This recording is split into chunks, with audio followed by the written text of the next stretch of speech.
मित्रांनो, बघितलं का? हे मोसंबीसारखं दिसणारं फळ आहे, परंतु हे मोसंबी नक्कीच नाही.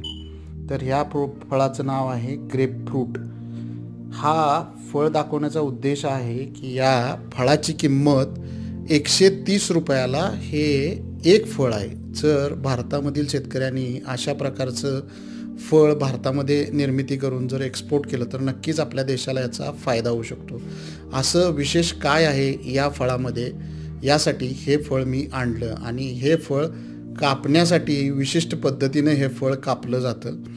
तर आपण या व्हिडिओमध्ये हे फळ कापलेलं आहे आणि ह्या फळाचा उपयोग हा विटॅमिन सी, विटॅमिन ई ही तत्त्व मोठ्या प्रमाणात असल्यामुळं अमेरिकन लोक त्यांच्या ह्याच्यामध्ये जेवणामध्ये हे वापरतात. ह्या फळाचे आयुर्वेदिक औषधीयुक्त असे बरेच फायदे आहेत. याच्यामुळं